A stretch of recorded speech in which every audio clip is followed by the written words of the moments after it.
আমি এই পেইন্টিংটা করেছি আর এটা করতে আমার কতটা টাইম লেগেছে আর কিভাবে করলাম সেটা এখন আপনাদের সাথে শেয়ার করতে যাচ্ছি। আমি পেইন্টিংটা করতে প্রথমে আমি ব্ল্যাক কালার করে নিয়েছি। আমি উপরে একটু আর দুই সাইডে একটু ব্ল্যাক কালার করে নিয়েছি, কারণ এই সাইডটাতে একটু অন্ধকার টাইপের থাকবে। আর তারপর আমি কচু পাতা কালারটা মিক্সড করে নিয়েছি, নিয়ে ভালো করে চারদিকে লাগিয়ে নিচ্ছি আর ব্ল্যাকের সাথে কচু পাতা কালারটা হালকা করে মিশিয়ে নিচ্ছি। আর তারপরে ওটা শুকানোর পরে আমি একটু গাঢ় সবুজ রঙটা ইউজ করেছি।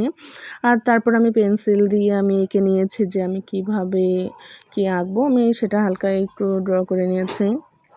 আমি এখানে কয়েকটা পাতা দিয়েছি আর পাতাগুলো আগে আমি কালার করে নিয়েছি। পাতাগুলো কিছুটা কালার করে নেওয়ার পরে আমি ফুলগুলো করেছি, আর ফুলগুলো তো দেখতেই পাচ্ছেন কেমন হয়েছে, জানি না কেমন লাগবে আপনাদের কাছে। তো আমি যেমন করেছি আমার কাছে তেমনই ভালো, আমি যতটা পেরেছি। আর আমি তারপর পাতাগুলো কিছুটা শেষ করে ফুলগুলো করতেছি। ফুলগুলো আমি কিছুটা লাল কালার দিয়েছি, এখানে আমি হালকা পিঙ্ক, বেবি পিঙ্ক কালারটা আমি ইউজ করেছি। তো বেবি পিঙ্ক, তারপর অরেঞ্জ আছে, এখানে বিভিন্ন কালার আমি এখানে মিক্সড করেছি। এখানে খয়েরি কালারও দিয়েছি, নিচের দিকটাতে একটু খয়েরি দিয়েছি, একটু দেখতে হাইলাইট লাগবে, একটু সুন্দর লাগবে।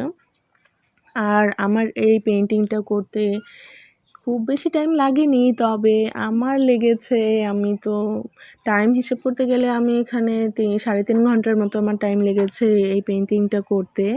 তবে এখানে যে এত দ্রুততার সাথে মানে ভিডিওটা যখন আমি এডিট করলাম, এত দ্রুততার সাথে যে আমি এডিটিংটা দেখতেছি, যে ভাবতেছিলাম মনে মনে যে এত দ্রুত যদি এই পেইন্টিংটা করতে পারতাম, বা যে কোনো পেইন্টিং যে অনেক সময় ভিডিওগুলো দেখি না যে অনেক দ্রুত করা হচ্ছে, কারণ ওগুলো তো এডিট করে দেখানো হয়।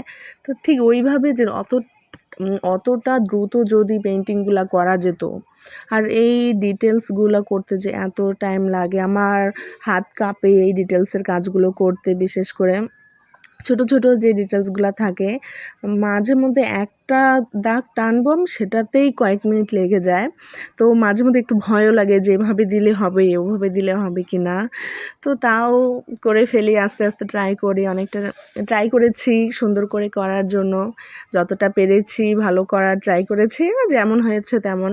তো আমার কাছে তো আমার পেইন্টিংটা মোটামুটি ভালোই লেগেছে। আপনাদের কাছে কেমন লেগেছে কমেন্ট করে জানাবেন।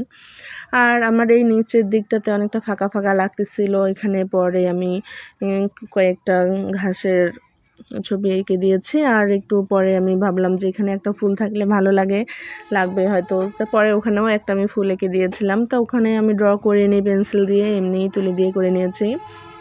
আর আমি ব্যাকগ্রাউন্ডটা একটু দেখছি যে কেমন জানি একটা হালকা ড্যাম টাইপের লাগতেছে, পরে এখানে একটু সবুজ কালার দিয়ে একটু সব জায়গাটা একটু ভার্ট করে দিয়েছি। তো আমি এই পেইন্টিংটা করেছি গস কালার দিয়ে। আর আমার মতে এই পেইন্টিংটা করতে অ্যাক্রিলিক কালারটা যদি ইউজ করতাম তাহলে হয়তো আমার জন্য আরও বেশি ইজি হতো, কারণ গস কালারটা একটু ভেজা লাগলে বা একটু যদি তুলিটা একটু বেশি ভেজা হয়ে যায়, তখন আবার কালারটা করতে অসুবিধে হয়, না শুকানো পর্যন্ত, মানে অনেক ভেজাল আছে গস কালার দিয়ে আর কি। তবে আমি যদি এই পেইন্টিংটা অ্যাক্রিলিক কালার দিয়ে করতাম, আমার আরও টাইমটা কম লাগতো আর আমার কষ্টটাও কম হতো। তো হোক, আমি কাগজে করেছি, আমি বেশিরভাগ পেপার পেইন্টিংগুলো গস কালার ইউজ করি, আমার ভালো লাগে। আর তবে এই পেইন্টিংটা ক্যানভাসে করলেও অনেক ভালো লাগবে। আর আমি যদি কখনো ক্যানভাসে এই পেইন্টিংটা করি, আমি অ্যাক্রিলিক কালার দিয়েই করব। তো আমি চারদিকটা কালারটা ঠিকভাবে করে নিচ্ছি, আর এখানে পাতাগুলো শেপটা একটু দিয়ে নিচ্ছি হালকা করে। তো নিচটা হালকা একটু অন্ধকার টাইপের থাকবে, তাই এখানে বেশি হাইলাইট করে নিই, একটু ব্ল্যাক কালার ইউজ করলাম যাতে একটু অন্ধকার টাইপের থাকে। তো পাতাগুলোর এই কাজগুলো একটু ঠিক করে নিই, ওগুলো শুকানো অবধি আমি এখানে ফুলটা এঁকে নিচ্ছি। তো এখানে ফুলটা আমি তো জাস্ট তুলি দিয়েই করে নিয়েছি, আর পেন্সিল দিয়ে ড্র করিনি। আর এখানে ওই জায়গাটা শুকানো পর্যন্ত আমি এখানে যে পানির যে ফোঁটাগুলো এগুলোকে ঠিকঠাক করে নিচ্ছি, যে চারপাশে অনেক ডিটেলসের কাজ থাকে। তো আমার পেইন্টিং শেষ, আমি নিজের নামটা লিখে দিচ্ছিলাম, নামটা লিখতেও আমার কতটা টাইম যে লেগেছে। তারপর এই যে স্টেপগুলো ওঠাতে যে এত ভালো লাগে, উঠানোর আমার পেন্টিং শেষ হওয়া পর্যন্ত শেষও হবে, আমি সাথে সাথে উঠাবো, আমি আর ওয়েট করি না যে না পরে উঠাবো, আমি সাথে সাথে এগুলো উঠিয়ে দেখি যে কেমন লাগে। তো আমার কাছে তো আমার পেন্টিং অনেক ভালো লেগেছে, আমি করেছি যেমনই হোক, তাই আমার কাছে ভালো লাগছে। তো আপনাদের কাছে কেমন লেগেছে কমেন্টে জানাবেন। Thank you for watching.